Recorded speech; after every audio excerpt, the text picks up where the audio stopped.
بسم اللہ الرحمن الرحیم نحمدہ ونصلی علی رسولہ الکریم والحمد للہ رب العالمین۔ السلام علیکم ورحمۃ اللہ وبرکاتہ۔ الحمدللہ آج ہم سورہ نسائی کا سبق نمبر 8 شروع کرنے جا رہے ہیں۔ نیا درس شروع کرنے سے پہلے خلاصہ جات کو ایک نظر دیکھ لیتے ہیں کہ گزشتہ سبق میں ہم نے فطری امور کے متعلق جانا تھا۔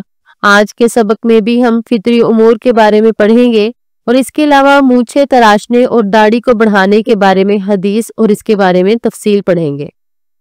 آج کا درس کتاب الطہارت کے 13ویں باب سے شروع کرتے ہیں۔ قص الشارب یعنی مونچھیں تراشنا۔ وبه قال اخبرنا علي بن حجر قال انبأنا عبيدة بن حميد عن يوسف بن صهيب عن حبيب بن يسار عن زيد بن أرقم قال قال رسول الله صلى الله عليه وسلم من لم يأخذ شاربه فليس منا۔ حضرت زید بن ارقم فرماتے ہیں کہ رسول اللہ صلی اللہ علیہ وسلم نے فرمایا کہ جو شخص مونچھیں نہ تراشے پس وہ ہم میں سے نہیں۔ سب سے پہلے حدیث مبارک کی سند کو دیکھ لیتے ہیں۔ اس حدیث مبارک کی سند میں پہلے راوی علی بن حجر ہے اور یہ ثقہ راوی ہے، اور دوسرے راوی عبیدہ بن حمید ہے۔ ان کے بارے میں ابن معین رحمہ اللہ نے فرمایا کہ یہ ثقہ راوی ہے۔ حدیث مبارک کے تیسرے راوی یوسف بن صہیب ہے اور آپ کوفہ کے رہنے والے تھے۔ ابن حبان رحمہ اللہ نے انہیں ثقہ راویوں میں شمار کیا، اور حدیث مبارک کے چوتھے راوی حبیب بن یسار کوفی ہے۔ ابن حبان رحمہ اللہ نے انہیں ثقہ راویوں میں شمار کیا، اور اس کے علاوہ ابن معین اور ابو زرع نے بھی انہیں ثقہ راویوں میں شمار کیا۔ اور حدیث مبارک کے 5ویں راوی آپ علیہ السلام کے صحابی حضرت زید بن ارقم رضی اللہ عنہ ہے۔ ان کی کنیت کے بارے میں کئی قول ہے۔ بعض نے کہا کہ ان کی کنیت ابو عمر ہے، اور بعض نے ابو عامر، ابو عمارہ، ابو انیسہ، ابو حمزہ، ابو سعد اور ابو سعید بھی بتلائی ہے۔ آپ جلیل القدر صحابی تھے اور آپ علیہ السلام کے ساتھ کئی غزوات میں شرکت کی۔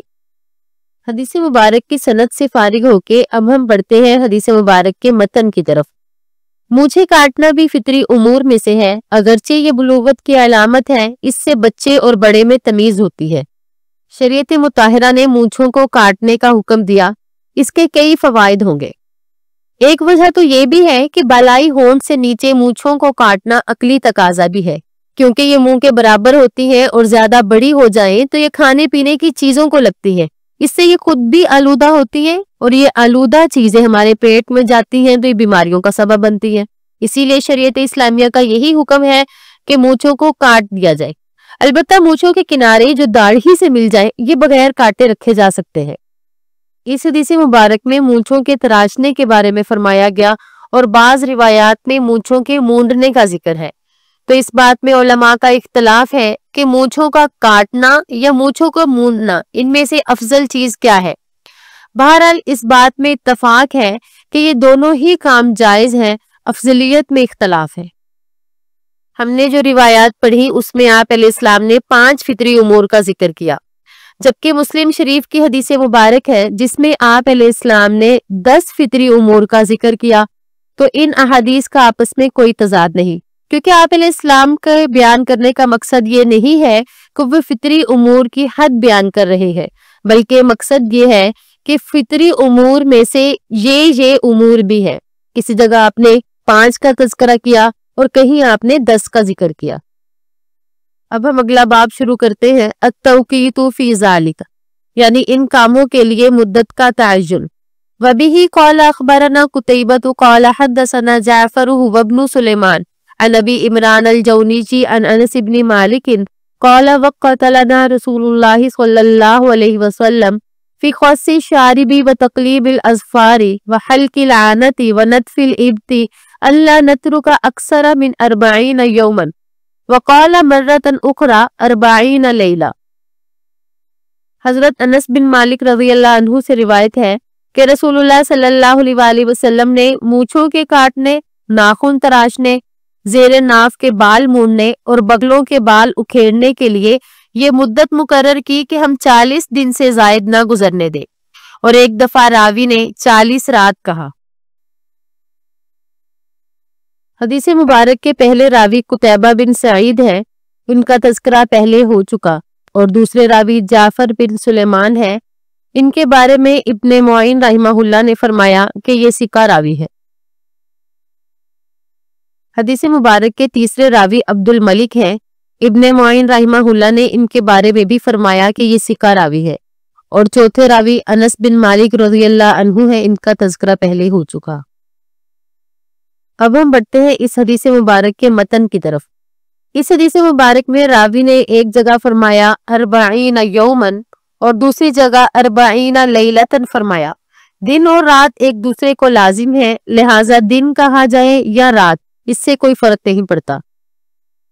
غیر ضروری بالوں اور ناخن وغیرہ کے لیے آپ علیہ السلام نے 40 دن کی حد مقرر کی، اور یہ حدیث مبارک دوسری کتابوں میں بھی موجود ہے، اور آپ علیہ السلام کی یہ حد مقرر کرنے سے مراد یہ ہے کہ 40 دن آخری حد ہے، ورنہ جب بھی ضرورت محسوس ہو، یعنی طبیعت کو گھن آئے یا گندگی اور میل کچیل جمع ہونے لگے تو صفائی کی جا سکتی ہے، خواہ وہ غیر ضروری بال ہوں یا ناخن۔